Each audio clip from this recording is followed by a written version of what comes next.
Questo è un incontro si inserisce all'interno di una serie di incontri che si chiamano informal formal meetings, cioè incontri informali, l'obiettivo è anche di parlare, di discutere, che partono da questo interesse comune sui metodi formali, le loro applicazioni all'intelligenza artificiale, ma non solo.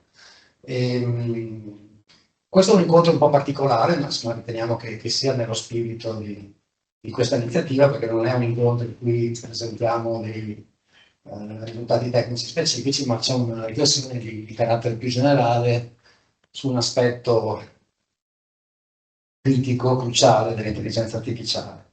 Ce ne parla il professor Guglielmo Tamburrini dell'Università di Napoli, Federico II.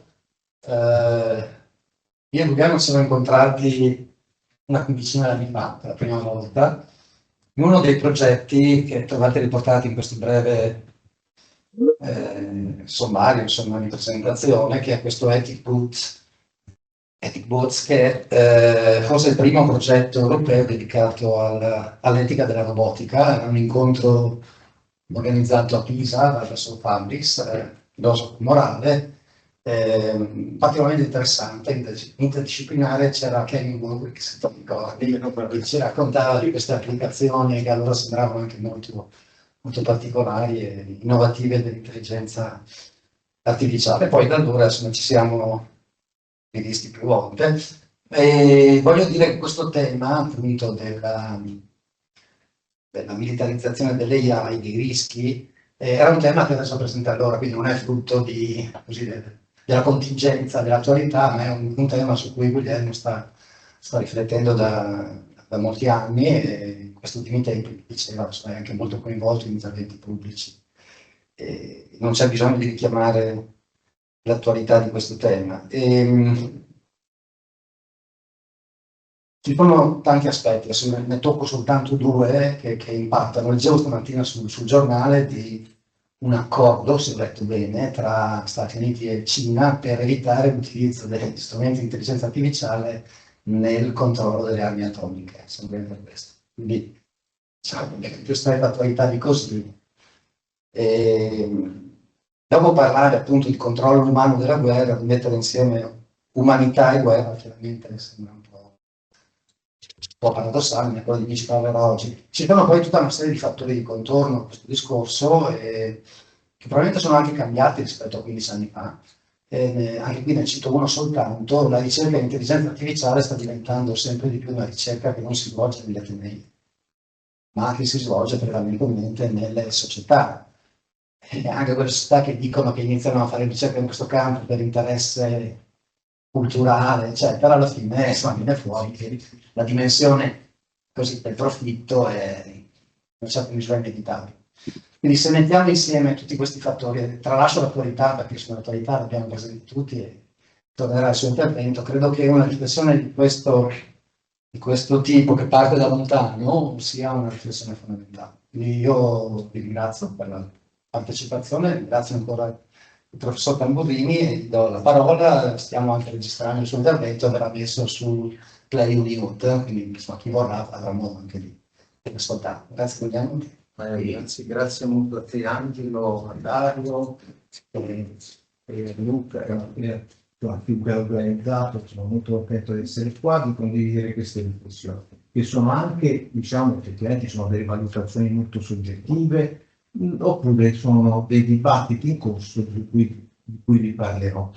Il tema è lunga, una lunga storia, si collega a molte delle cose che ha detto anche Angelo adesso. Per esempio è interessante le porte girevoli, no? Le sliding door fra l'accademia e le ditte interessate a fare il procurement, per esempio, per il militare. Per esempio nella National Security Commission per Artificial Intelligence era presieduta da CEO di Google, poi c'erano persone di Meta, di Amazon, eccetera, per cui loro vendevano le tecnologie, perché scusa, sto commentando quello che hai detto tu, perché è uno sfondo di cui io non in realtà, però è importantissimo perché diciamo c'è a questo punto un complesso militare industriale in cui molto spesso il bastone è in pugno all'aspetto industriale, mentre prima quello di memoria di Eisenhower no, era qualcosa in cui il Dipartimento della Difesa degli Stati Uniti aveva la prevalenza. Bene, allora molto rapidamente questo è un po' l'itinerario che vi vorrei proporre. Anzitutto dirvi più o meno quali sono i punti centrali nel dibattito attuale che io vorrei sottolineare e un po' di background. Fatemi accendere qua qui con il cronometro, così so un po' quanto tempo vi sto a tediare. Poi da dove è partito il dibattito? Dalle cosiddette armi autonome, ok? Poi ne parleremo. E anche e poi perché ci sono state delle proposte di regolamentazione che però stanno appannando. E quindi in un certo senso come Berners-Lee che si chiedeva a proposito se il World Wide Web stava fallendo, bisogna chiedersi la stessa cosa. Stanno fallendo queste proposte di regolamentazione? Dopodiché però il problema si sta allargando anche ai cosiddetti sistemi di supporto alle decisioni, dove questo problema del controllo umano, quindi anche dei rischi che poi possono venire per quanto riguarda dell'escalation dal punto di vista della guerra, non vengono soltanto dall'autonomia delle armi, ma vengono anche perché ci sono delle interazioni uomo-macchina molto complicate per tutta una serie di caratteristiche dell'intelligenza artificiale di oggi che voi conoscete meglio di me e che quindi creano dei problemi anche qua di controllo umano. E qua è proprio il tema che diceva Angelo rispetto alla catena di comando, controllo e comunicazione, diciamo, di vari sistemi militari, ma soprattutto per quanto riguarda il nucleare, dove sono state delle proposte abbastanza ben precise di dire, beh, noi dobbiamo in qualche modo utilizzare l'intelligenza artificiale per acquisire una consapevolezza della situazione e poi prendere delle decisioni in base a questo. L'ultima cosa, io vorrei dire, qua siamo nella scia e qua sono in un pubblico soprattutto fatto di informatici, ancorché molti di voi che conosco sono più teorici che applicati, però diciamo ci sono stati l'impegno dei fisici, di alcuni fisici naturalmente, non tutti, poi c'è stato quello dei biologi, dei chimici, che poi ha portato alla messa al bando delle armi biochimiche. A me pare che adesso è il momento di riflettere. Cioè non si può più pensare che queste storie per così fanno parte soltanto di un mondo applicativo di chi viene magari sfornato da queste università e poi va a lavorare per alcune industrie dei sistemi militari. Bisogna un po' che ci sia una responsabilità anche rispetto a queste tematiche. Il tema, tra le varie cose che abbiamo discusso di cosa possiamo fare, questo mi sembra particolarmente urgente e attuale, visto la situazione in cui viviamo. Ancora ieri credo che Putin abbia reagito alla fornitura di armi da parte degli Stati Uniti all'Ucraina con l'idea che ci potrebbe essere anche un intervento di tipo nucleare da parte un uso di armi nucleari da parte dell'Unione Sovietica. Allora, i due punti principali che io vorrei aver già accennati sono questi. Allora, non dobbiamo parlare più solo di armi autonome, ormai è un discorso che è nato 10-15 anni fa, con degli sviluppi che però si stanno aggravando, diciamo, dal punto mio di vista aggravando, stanno diventando molto più pervasivi. Questo problema per il controllo umano si sta estendendo, spargendo anche sugli sistemi di supporto alle decisioni e anche quelli di percezione artificiale. Il secondo punto è, come che avevo già in parte accennato, le possibilità reali di regolare questo si stanno riducendo per tanti motivi, perché naturalmente in assenza di una regolamentazione o per pigrizia oppure per impantanamenti indotti, la ricerca va avanti, le applicazioni vanno avanti, le sperimentazioni sul campo di battaglia vanno avanti, gli interessi consolidati, come si dice vested interest, non lo dimentica, delle industrie su questo sono forti e creano quello che è questa eccitazione ingiustificata, questa hype che in un'aula di università riusciamo a capire bene, ma fuori spesso non si capisce. Allora, questi sono i principali punti. Il background, sostanzialmente, sono cose che voi conoscete, cioè ne avete visto solo, sono per così dire i problemi epistemologici o le limitazioni epistemologiche dell'attuale intelligenza artificiale.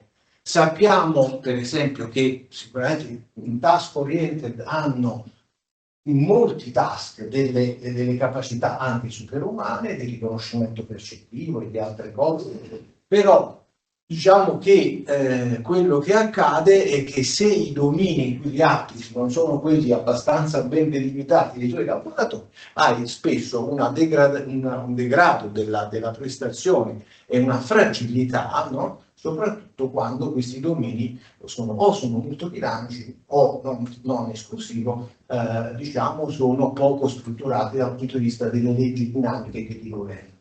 E ricordo qua, per quanto riguarda la guerra, questa cosa di Clausewitz, che la sorpresa, e quindi l'idea che tu devi destrutturare e creare situazioni molto dinamiche che colgono di sorpresa il nemico, è essenziale per vincere. E quindi, in un certo senso, la sorpresa è inerente, non ti puoi basare sul modello di mondo com'è e neppure su delle leggi semplici di evoluzione che c'è. E poi c'è un altro elemento che credo che l'intelligenza artificiale di oggi, questo elemento essenzialmente stoiastico delle decisioni, delle classificazioni, delle generazioni, eccetera, eccetera, lo sappiamo, e anche c'è il vecchio problema del contesto che sicuramente l'intelligenza artificiale di oggi non ha ancora risolto, e ci sono delle vulnerabilità particolari, no? Molto specifiche. Io non so se c'è qualcuno che qui lavora, per esempio, con l'avversaria artificial intelligence, intelligenza artificiale antagonista, che spesso viene usata come il red teaming per cercare di migliorare le prestazioni del sistema, rivela delle grandi vulnerabilità. E poi c'è anche un altro fatto. Noi sappiamo, per esempio, da tanti cose che abbiamo sentito anche in discussioni sull'etica, per i famosi le classificazioni di persone di colore, dei volti di persone di colore come gorilla, no? Là noi ci stupisce perché guardiamo quelle stesse immagini e siamo assolutamente robusti rispetto a questi di problemi.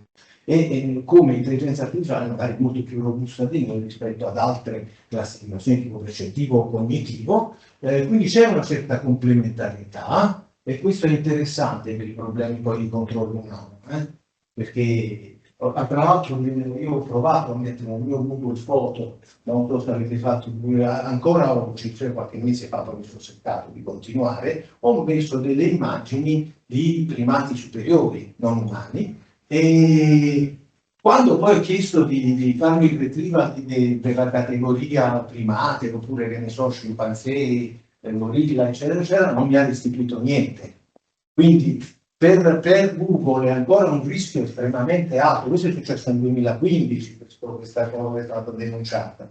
È un rischio ancora estremamente alto, reputazionale, e non puoi con l'etichetta non ti restituisce niente, pur avendo tu nel tuo database immagini cose di questo genere. Allora, fra queste varie cose, solo questo, che non sappiamo, chiedo anche a delle persone che lavorano in questo campo, non sappiamo se sono cose sfruttabili concretamente, perché in qualche modo dovresti fare un po' di reverse engineering di questi sistemi o conoscere già alcune caratteristiche interne, però vedete che qua, che semplicemente con un nastro adesivo leggermente colorato è stato modificato questo segnale, che da segnale di stop riconosciuto correttamente dal sistema di intelligenza artificiale addestrato che riconosce i segnali e tante altre cose, con queste piccole perturbazioni che a noi non fa nulla, dal punto di vista cognitivo stop era e stop rimane, a destra viene classificato invece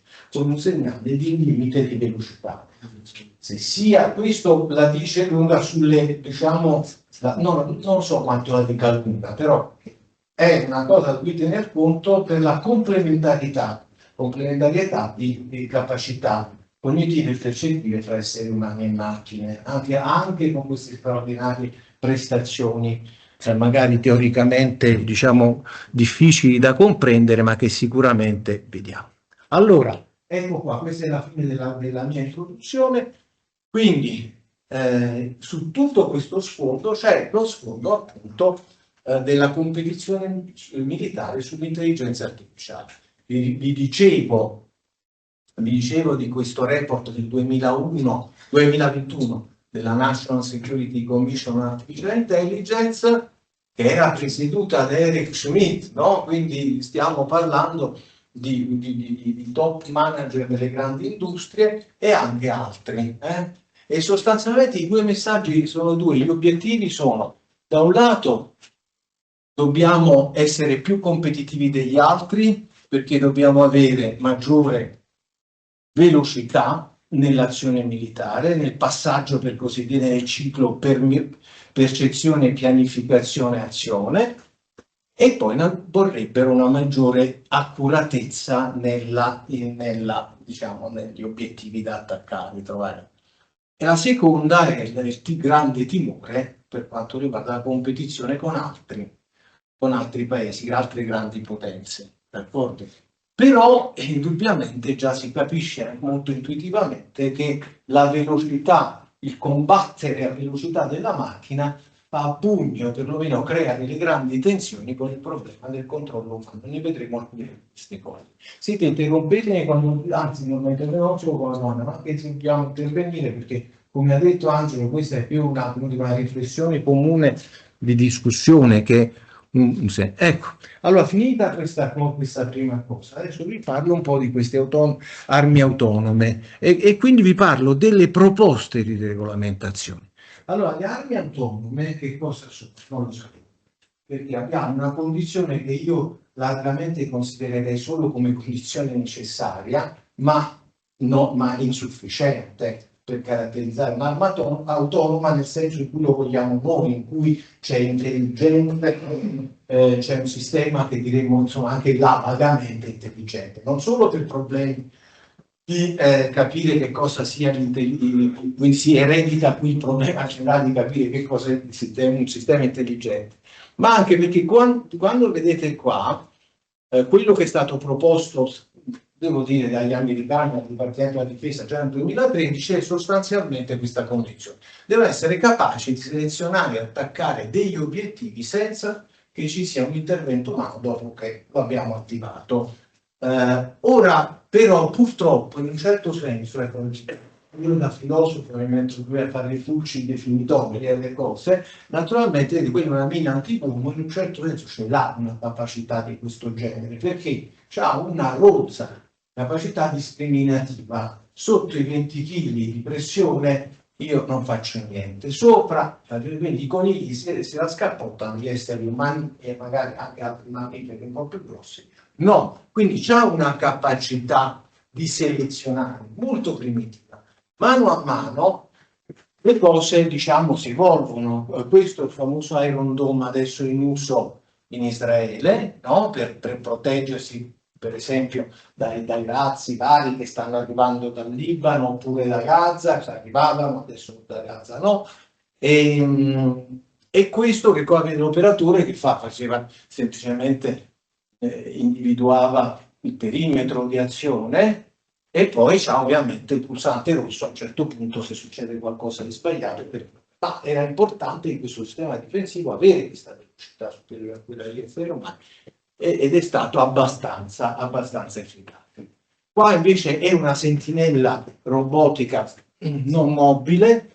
Questa è la zona demilitarizzata fra la Corea e le due Coree e questo è fatto dalla Samsung da parecchi anni, inizio degli anni 2000, sostanzialmente può operare sia in modo supervisionato, sistema di supporto alla sentinella umana, sia in modo autonomo. Qui diciamo problemi legali oppure di tipo etico sono un po' pochi, sono minori, fatemi dire così, perché nella zona demilitarizzata qualunque essere umano che c'è può essere un obiettivo legittimo. proprio perché è una zona di no man's land. Questo è molto più problematico, questo è un sistema sempre israeliano, che si chiama AROP, e che cosa fa? Questo è un sistema che sostanzialmente individua fonti di segnali radar. Quando l'ha fatto, si tuffa e si suicidia, per così dire, distruggendo questa postazione nemica. Quello che però è grave è che questo si chiama loitering munition, perché può vagare per parecchio tempo e ha un'autonomia per vagare, che può essere di molte ore. Allora voi vi immaginate, sempre pensando a Clausewitz, come può cambiare la situazione, e quindi i problemi che se gli diamo un'autonomia completa molto lasca dal punto di vista temporale, tutta la situazione, per esempio, dei civili potrebbero essere coinvolti.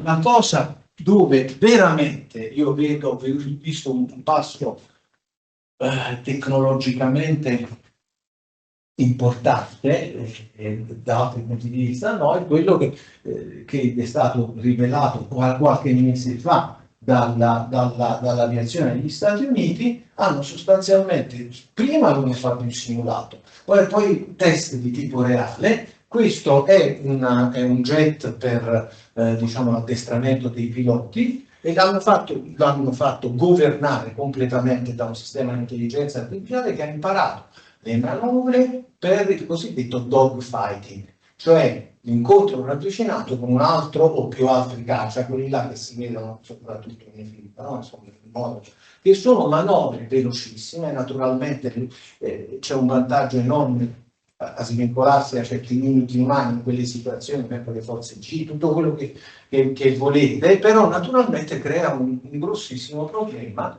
e non.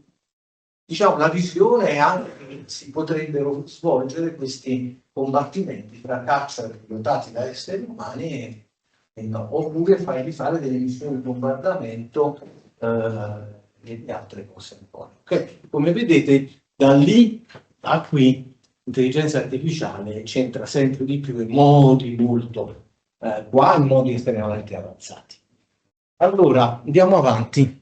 Questo adesso è l'aspetto tecnologico. Benissimo, dove poi come si innesta qua il dibattito di tipo etico e di tipo giuridico, dove naturalmente ciò che è importante dal punto di vista giuridico è il diritto internazionale umanitario soprattutto. Allora, nel diritto internazionale umanitario, le cosiddette convenzioni di Ginevra e i protocolli aggiuntivi, ci sono due principi fondamentali che sono rilevanti, cioè questi non sono, per così dire, delle convenzioni o dei principi pacifisti, come tu all'inizio, ma sono piuttosto delle regole da adottare nel caso di un combattimento e di una guerra che si scatena. E nessuno si dovrebbe poter esimere. Il principio di distinzione. La distinzione vuol dire distinguere tra chi è coinvolto e chi no. Per esempio, i civili che non partecipano direttamente nelle ostilità, oppure i nemici che sono fuori combattimento, perché si sono arresi, perché non hanno coscienza, perché sono feriti e così via. Questi non puoi dirigere un attacco contro loro. Naturalmente è chiaro che il discorso giuridico e la formulazione lascia spazio a tante interpretazioni. Non dirigo, ma per esempio San Tommaso sappiamo benissimo che già allora diceva tu però non devi dirigere, però se ti devi difendere puoi avere dei danni collaterali, no? Okay. Il principio del cosiddetto doppio effetto di San Tommaso, che darlo fin da lì. Il principio di proporzionalità, che è ancora più vago, cioè tu devi raggiungere gli obiettivi militari ma non lo devi fare in modo sproporzionato. Naturalmente purtroppo abbiamo tantissimi esempi, no, per esempio durante la seconda guerra mondiale, questo era anche pensato contro questo, i bombardamenti di intere città civili dove non c'erano nemmeno infrastrutture industriali che servivano al nemico, insomma non devi causare perdite eccessive di vite civili. Naturalmente ognuno di questi può essere un tema per una discussione più approfondita, però nel disegno a me mi basta, diciamo, un po' sottolineare queste due cose e dirvi un'altra cosa. Anche se noi pensiamo a questi principi, ci possiamo porre il problema di qual è il rischio, perché come abbiamo detto prima, Google aveva un problema di reputazione, il rischio era valutato rispetto alla reputazione, non alla probabilità di occorrenza, che magari hanno fatto un sacco di sforzi eccezionali dal 2015 a oggi per non far riconoscere più delle persone con la pelle scura come dei crediti, no? Classificare, etichettare, ma avevano un problema di reputazione che anche se la probabilità è estremamente bassa, no, non lo facciamo. Qua abbiamo lo stesso in un certo senso, dal punto di vista etico e giuridico ci possiamo porre il problema, qual è il prezzo, qual è il valore che andiamo e a quanto teniamo a questo valore. Quindi non parliamo soltanto di probabilità bassa, ma di questo problema. Allora, a questo punto, in qualche modo, io come vedo questo problema del compromesso? Lo vedo su due ruoli, se voi volete. Sì, no, adesso il human dignity lo diciamo dopo.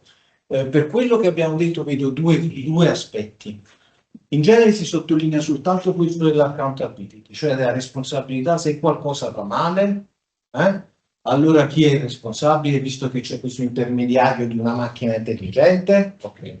Invece a me sembra che anche questo, cioè noi dobbiamo pensare che gli esseri umani che hanno delle capacità complementari, per esempio di comprensione di contesto, oppure come abbiamo visto anche perceptive, di robustezza e di fragilità complementari con la macchina, potrebbero agire, contribuire, non essere infallibili, ma contribuire a un ruolo di come si dice, di degrado grazioso, graceful, oppure di, diciamo, di fail safe.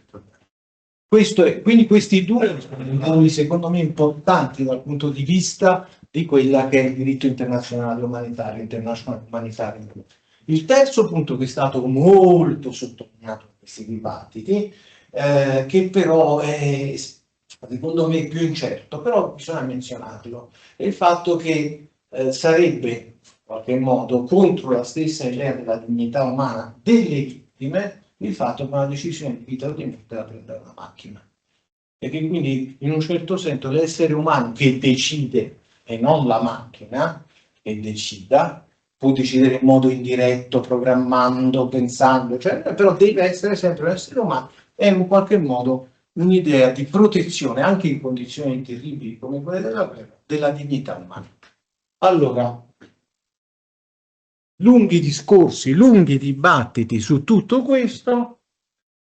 All'inizio vi parlavo di messa al bando di queste armi, non mi sono mai stato convinto di questa discussione, di queste armi autonome. A un certo punto la Croce Rossa, in realtà io e quel collega, ho citato quell'articolo 3 anni prima a Ginevra, in un consesso ONU avevamo presentato qualcosa di questo genere, ma naturalmente la Croce Rossa internazionale è molto più importante, molto più autorevole aver fatto questo, ha proposto un approccio di regolamentazione a due livelli. Uno, primo livello, ci sono delle cose che non se ne parla proprio, non possiamo averle. No? Questo l'hanno fatto nel 2021, però lo hanno fatto ancora. Ci sono moltissimi, non vi annoio con i documenti alla come si chiama, Assemblea Generale dell'ONU oppure a questo strumento particolare di Ginevra. Bisogna proibire le armi autonome che possono essere indiscriminate rispetto al principio di distinzione che vi dicevo prima, hanno un alto livello di poca prevedibilità del comportamento, e che probabilmente dipende anche dai contesti, non solo da... poi qua c'è il problema, secondo me, della dignità umana anche, non possono essere diretti contro le persone, dove persone non vuol dire solo i civili, cioè può voler dire anche il nemico. Bene, tu se poi, che anche qua c'è tutta l'ambiguità della discussione su queste cose, quindi voi interrompetemi quando volete dire che queste cose hanno questi problemi, ma si vede subito, perché io che faccio? Attacco un carro armato, un'arma autonoma, va bene, però un carro armato sono esseri umani, quindi diciamo in certo qual modo c'è l'idea di attacco diretto, mentre bisogna restringere l'uso di altre armi autonome con due forme di controllo. quello che puoi esercitare prima, tipo Iron Dome. Tu puoi agire soltanto, puoi abbattere i razzi che vengono dagli Hezbollah soltanto in quest'area, perché fuori sarebbe pericoloso. E poi va. E questo è il controllo a livello di pianificazione, però ci devono essere dei limiti, come potete dire. E l'altro è sull'azione. Cioè l'essere umano non è più in the loop di controllo, però on the loop può guardare e può cercare di fare delle cose. E come deve essere fatto questo action control? La Croce Rossa, che poi è l'approccio ormai condiviso dalla maggior parte degli stati, tranne pochi, che fanno MEINA e fanno ricerca nello stesso tempo sulle armi autonome, bisogna garantire che ci sia la possibilità di interrompere in modo, diciamo, efficace dal punto di vista temporale di attivare e di disattivare il sistema. Questa è la proposta che è ancora in piedi. La Guterres ad agosto nel suo report sulle armi autonome ha praticamente riportato questa, diciamo, in soldoni, diciamo, al di là. Bene, questa proposta di sì, certo, Torni alla slide, sì, come no? Se ho capito bene quello dell'antipersonale. Cioè l'idea è che io colpisco il carro armato per metterlo fuori uso, ma non con l'idea di... La legge di colpimento mi sembra, esatto, sembra un po' ma perché non potresti fare nulla? Esatto, appunto, cioè mi sembra debolina come criterio l'idea che tu colpisca il carro armato, le persone stanno dentro, l'idea che metto fuori uso la macchina e salvo le persone, no, quindi no, però tu hai la tua intenzione è poi non posso colpire direttamente le persone al di fuori del carro armato, per esempio, cioè non posso sparare su... Esatto, ma naturalmente tutto questo, adesso anticipo un po' la cosa, perché a 4 anni almeno sono di città, se pensiamo a quello che sta succedendo in Ucraina. Allora, c'è la guerra di droni, no? Fra trincee e trincee. Allora, uno dei problemi forti è la cosiddetta guerra elettromagnetica. Cioè, se io ho il controllo a distanza del drone, no? Il mio joystick, eccetera, il mio avversario immediatamente vede qual è la fonte, come il sistema là che fa le fonti radaristiche. Vede dov'è la fonte del segnale di controllo e mi colpisce immediatamente. Allora io posso ancora non violare qualcosa del genere nel momento in cui ho il joystick da lontano e io dico di sparare al soldato che sta nella trincea dall'altro lato. Ma nel momento in cui voglio proteggere me stesso dalla guerra elettromagnetica, devo tagliarne questo e dargli l'autonomia, e non ci sono problemi per quanto riguarda le sagome in tempo reale. Questo qua è il laboratorio di visione artificiale. Non ci sono problemi e lo stanno facendo. Quindi quando parlo di erosione sta fallendo, e come il dibattito politico, giuridico, etico, cioè sta rimanendo indietro rispetto agli sviluppi, è una cosa gravissima, dite e io la denuncio come gravissima, ma è un dato di fatto. Ecco, allora qua è chiaro che tanti problemi. Innanzitutto, già se pensate ai droni tipo dell'Afghanistan, là tipo Predei, quella roba lì, il controllo delle manovre, diciamo, più delicate, quindi per esempio atterraggio e decollo, era locale, non era fatto come si diceva a 10.000 km di distanza, perché la latenza del segnale non lo permetteva, perché potevano succedere dei disastri nel periodo di latenza. Allora, se lo fai in Afghanistan va bene, perché puoi dire l'area è governata da te, tranne gli attacchi, ma in zone contestate come lo farai? E quindi ecco, questo era il problema che vi menzionavo. Stamattina era venuta una diapositiva, stavo guardando la rassegna stampa, questa qua mi è capitata in tedesco, perché una delle cose che guardo sono anche quelle cose tedesche, e ci sarà pure, c'è pure la versione in inglese, ma non avevo tempo prima di guardarvela. Ci sono 4.000 droni controllati dalla Künstliche intelligenza artificiale per l'Ucraina, su questo sito Deutsche Welle, che cosa dicono qua?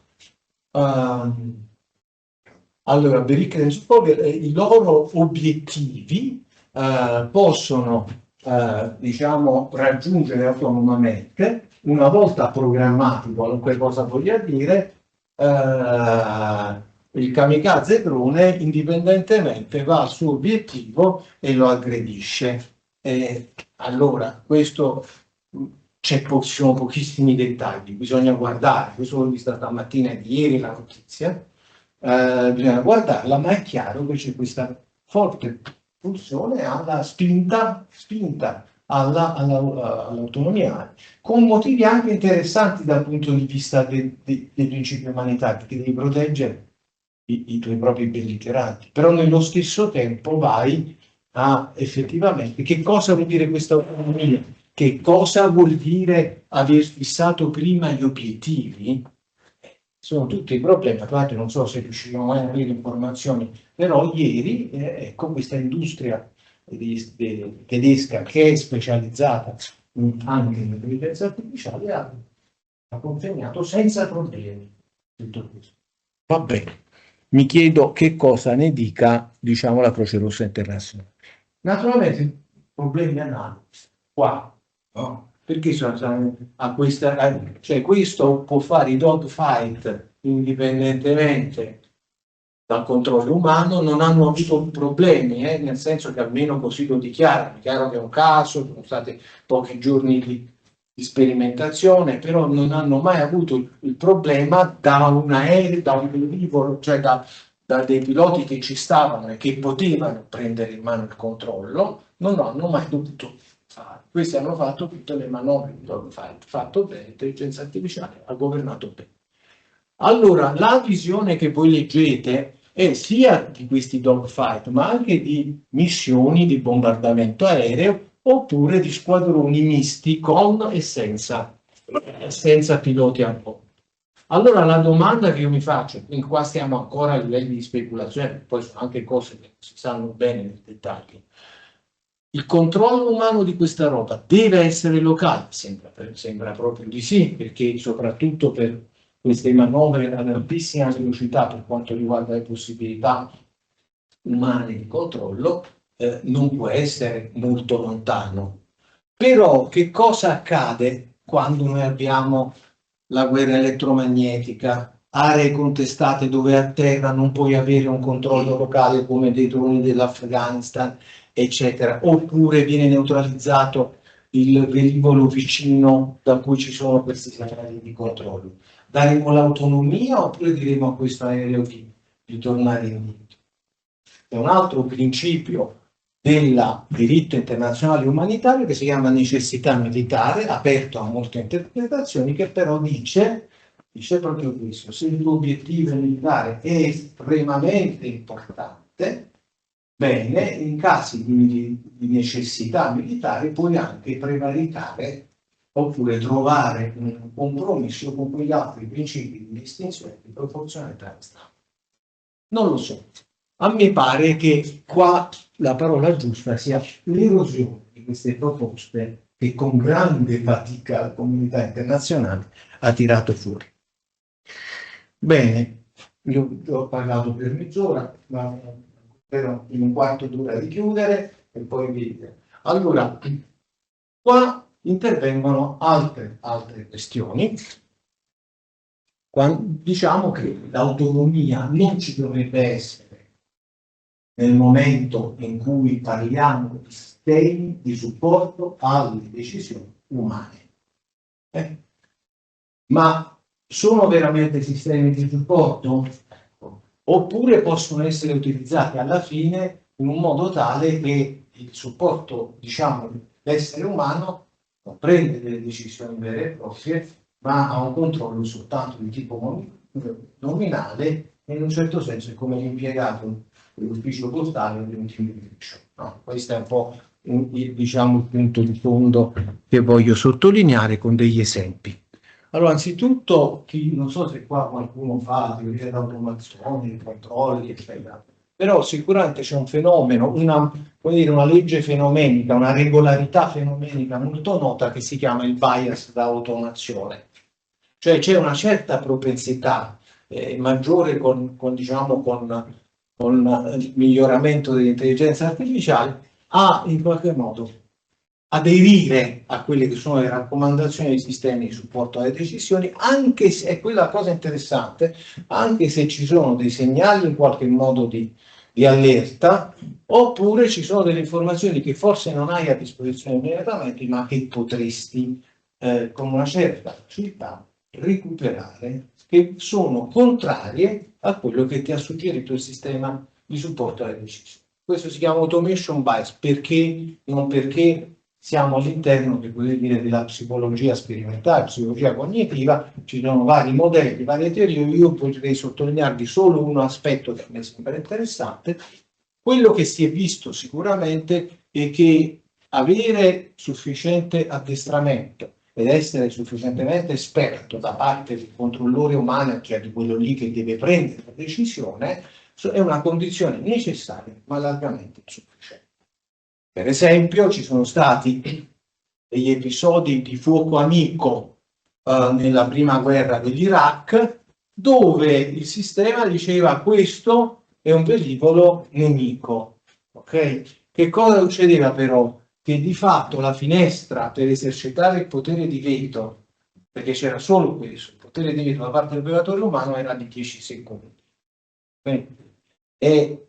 E sostanzialmente ci sono stati vari episodi di fuoco amico, sono stati abbattuti degli aerei britannici e americani, forse qualcuno più grandi si ricordano, e ci sono molte altre cose di questo genere, anche nella sperimentazione sui veicoli autonomi, in cui quando diciamo, la finestra temporale è molto ristretta si tende a dare credito a quello che il sistema porta alle decisioni. Bene, qua ho citato anche questo perché c'è il gruppo di informatica teorica, questo episodio qui spesso lo vedi nella prima pagina, seconda pagina dei testi sulla verifica formale, sulla verifica formale, dice che questo andava in questo stato in cui questo sistema negli anni 80 in cui somministrava dosi mortali di chemioterapia e ce ne sono volute 8 persone morte in quegli anni prima che qualcuno dissero che c'era qualcosa di male. Naturalmente viene messo come esempio importante degli stati nei quali non bisogna fare un sistema.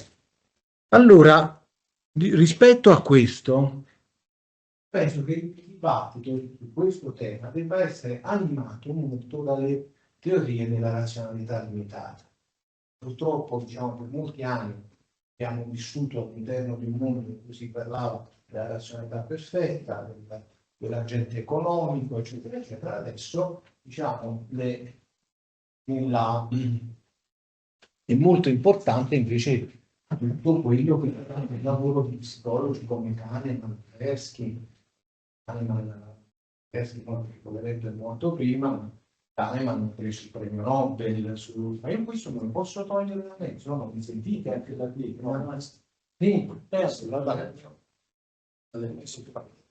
per la registrazione. No, allora lasciamo. E quindi dicevo, Kahneman ha lavorato molto su che cosa? Il fatto che noi usiamo delle euristiche anche in un senso un po' diverso da quelle diciamo a cui siamo abituati nel mondo dell'informatica, diciamo a cominciare proprio dai primi lavori per votare alberi di ricerca, eccetera. Sono modi di votare alberi di ricerca che hanno dei vantaggi. Spesso ci sono delle teorie di tipo evolutivo dietro, l'importanza di rispondere rapidamente a degli stimoli dell'ambiente per sopravvivere, eccetera, eccetera, che però vengono insieme, portano presso con sé dei bias importanti. E allora, in particolare, io vi ricordo solo, no? Per John Kahneman, questo Pensieri lenti e veloci, questo best seller di pochi anni fa, in cui dice, guarda, sostanzialmente noi non abbiamo un'idea unitaria dell'agente razionale. ma in effetti la psicologia ci dice che in qualche modo ci sono dei processi concorrenti di due tipi che interagiscono, ma interagiscono in modi, diciamo, hanno per esempio alcuni hanno priorità, altri possono intervenire solo quando c'è tempo, eccetera. In particolare lui distingue con l'accetta, perché naturalmente questi sono, fra un pensiero di tipo analitico che è sicuramente più lento ed anche pigro, perché forse ci sono anche qua delle spiegazioni di tipo evolutivo, nel senso che veramente richiede molta energia il cervello per essere messo veramente in azione ed è dispendioso da tanti punti di vista, mentre il pensiero di tipo euristico è più veloce, carico emotivamente e soprattutto questo, cioè che default in qualche modo interviene e ti suggerisce qualcosa, a meno che tu non hai delle forti informazioni al contrario, accetti questo che ti dice questo. E quindi molti ce ne sono, per esempio ci sono questi bias su cui lui ha lavorato e li ha riprodotti abbastanza bene in laboratorio, Kahneman, per esempio questa qua, che privilegi quello che ti è porto davanti immediatamente, quindi il sistema di supporto alle decisioni what you see is all there is, ti sta dicendo quali sono le cose importanti da considerare per fare una certa cosa.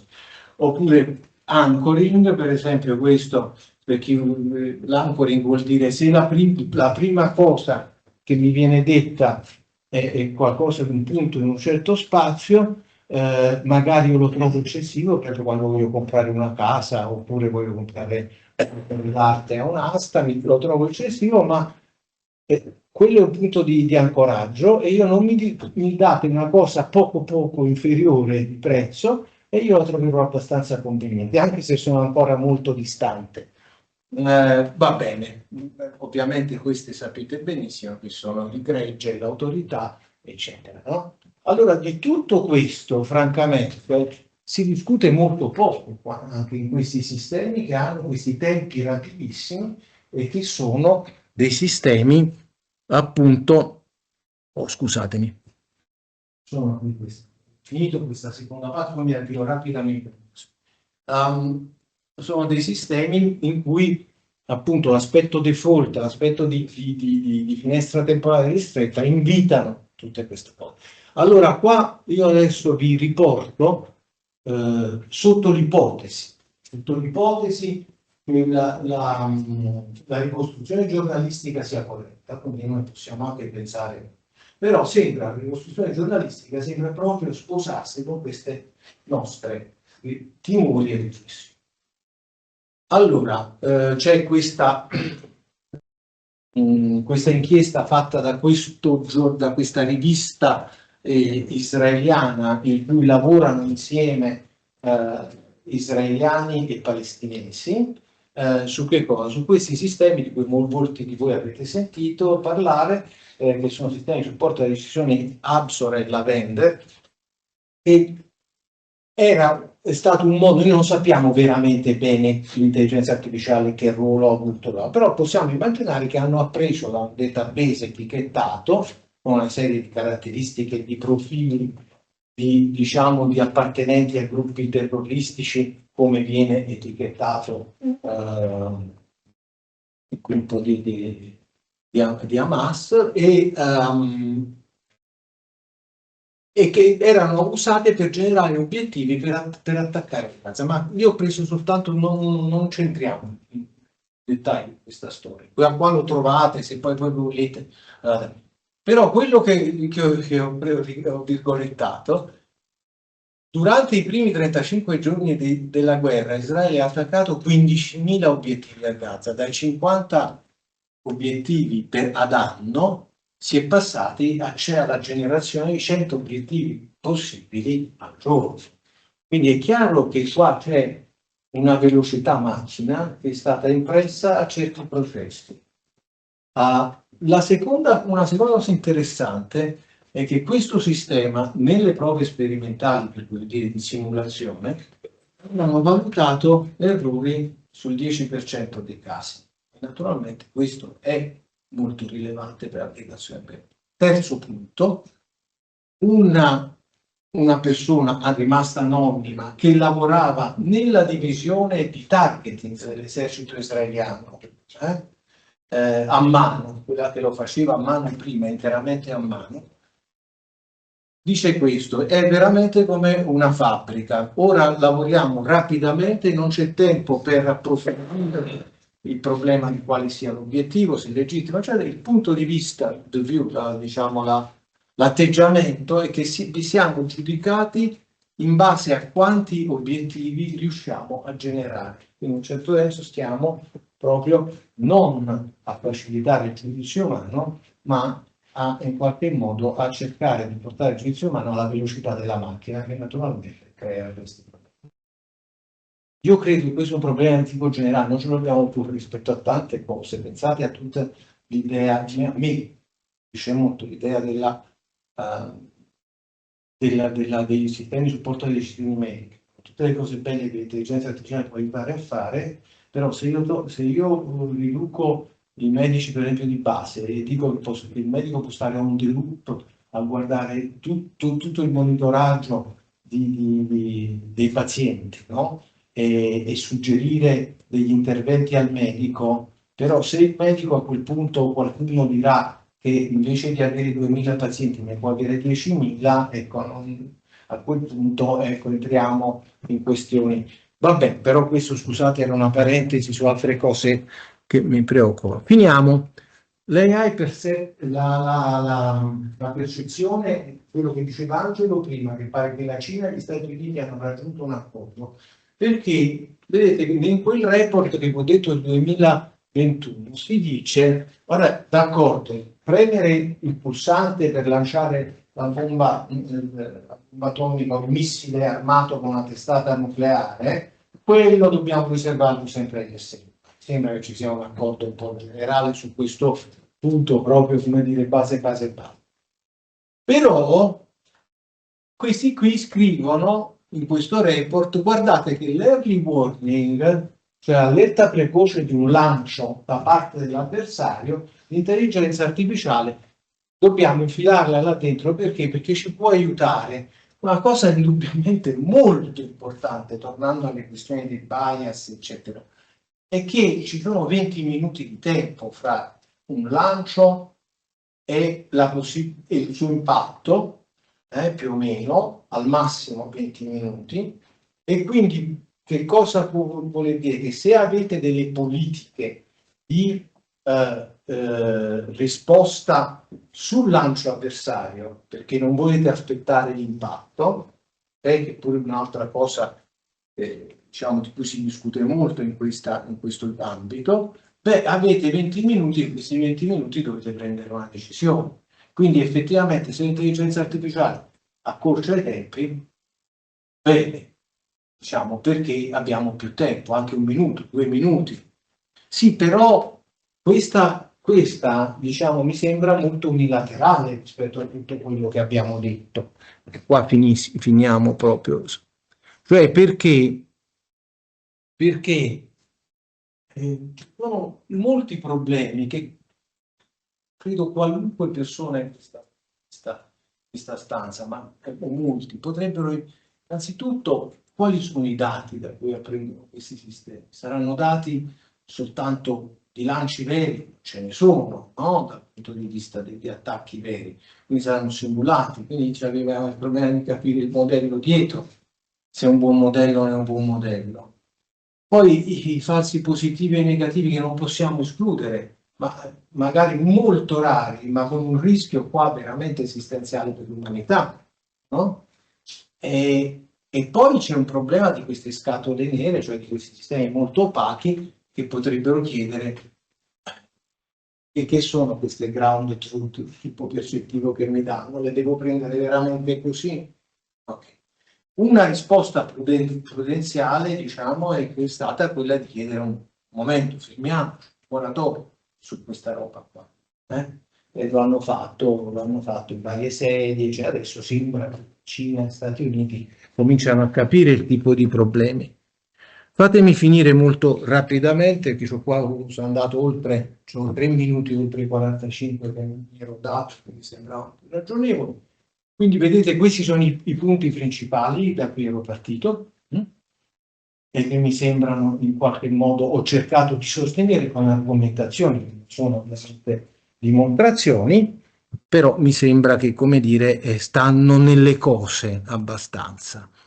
Ora, io ho messo la parola pace, e quindi minaccia alla pace, e ho parlato molto di controllo umano, però indirettamente mi sembra che ci siano delle implicazioni, perché nel momento in cui si minaccia il controllo umano delle decisioni sul campo di battaglia e portiamo il ritmo della guerra al di là di quello che è abbastanza da noi, da noi controllabile, che cosa abbiamo?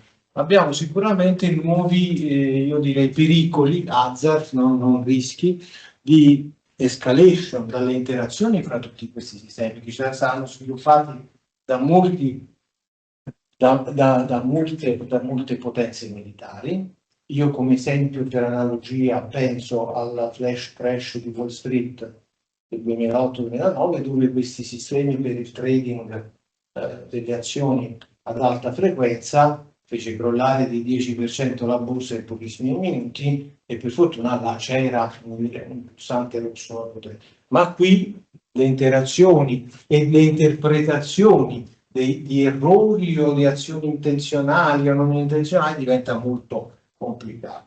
E naturalmente si apre anche qualcosa, abbiamo visto l'intelligenza artificiale antagonista, avversario artificial intelligence, che potrebbe anche, diciamo, essere utilizzata da terze parti per quello che riguarda una possibile guerra catalitica che sappiamo da parte dei terroristi. Allora, ricordiamo le origini. Norbert Wiener è quello che è a sinistra, il padre della cibernetica, che allora era poco distinto anche da aspetti dell'intelligenza artificiale e dell'informatica. Wiener vedeva lontano. Nel suo libro pubblicato esattamente 60 anni fa, che si chiamava Golden Golem Incorporated, io vi consiglio di leggere, si trova online, sul breve, c'ha delle cose un po' retoriche, un po' invecchiate, però lui che cosa dice? Ma una macchina che apprende, già all'epoca c'era già il percentuale di Rosenblatt, quindi era venuto all'Analisi di cibernetiche proprio in quegli anni, dove Caianello lavorava sulle reti neurali e tutti quanti. Tra l'altro Caianello è stato citato nella motivazione scientifica per il premio Nobel a Hopfield e a Hinton, l'unico italiano in questo, insomma, a me fa piacere questa cosa. E lui dice, ma insomma, sì, possiamo insegnare a una macchina come vincere una guerra, con esempi adatti, eccetera, ma siamo sicuri che la regola che avrà preso, il problema, la regola che avrà preso per vincere la guerra non è contraria a tutti quanti i nostri valori più alti? Supponiamo pure che abbia imparato una buona regola per vincere, ma questa regola sarà compatibile con quello che noi pensiamo sia l'umanità.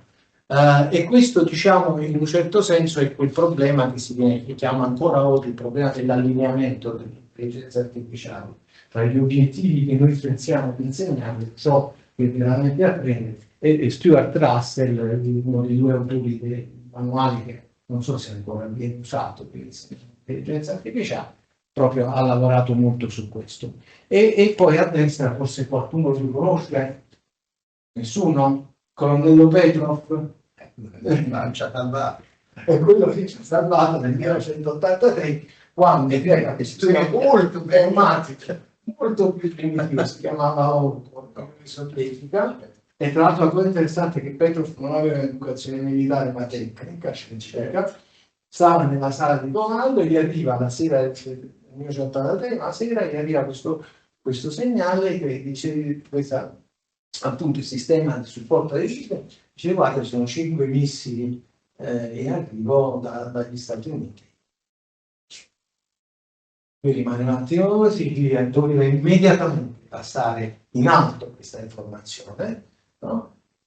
ci pensa un po' e non la passa. Poi dopo, con la ricostruzione più razionale, dopo, quindi sa se poi veramente così, poi dice no, io poi non l'ho fatto perché se tu vuoi cominciare un conflitto nucleare devi distruggere l'avversario perché se no c'è la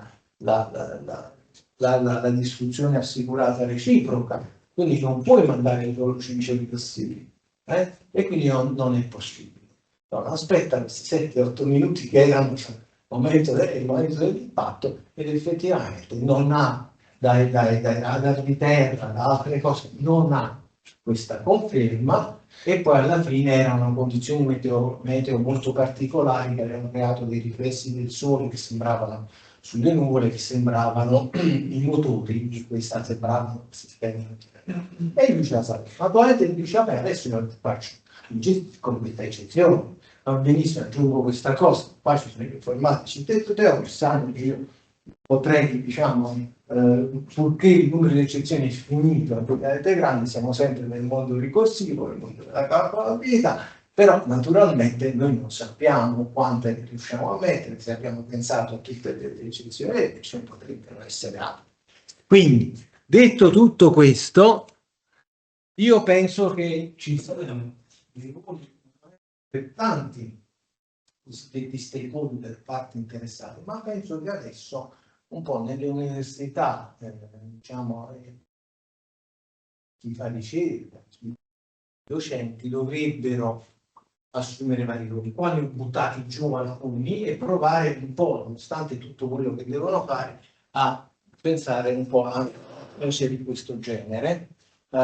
Ovviamente c'è i campanelli d'allarme, c'è l'informazione e la formazione dell'opinione pubblica, perché tutte queste cose ci sono e di quelli che prendono le decisioni. Poi c'è questo settore intero che si chiama science diplomacy, che può essere usato in tanti modi anche perversi, diciamo unilaterali da parte di singoli stati, ma noi sappiamo dal Pugwash degli anni 50, dal manifesto Russell-Einstein, che questo è stato utilizzato per cose molto belle, per il dialogo al di là degli steccati, per così dire, geopolitici e per la creazione di misure per lo sviluppo di misure di fiducia reciproca, per esempio di controlli, come si fanno spesso sugli armamenti nucleari, trattati nucleari che sono messi in discussione, no?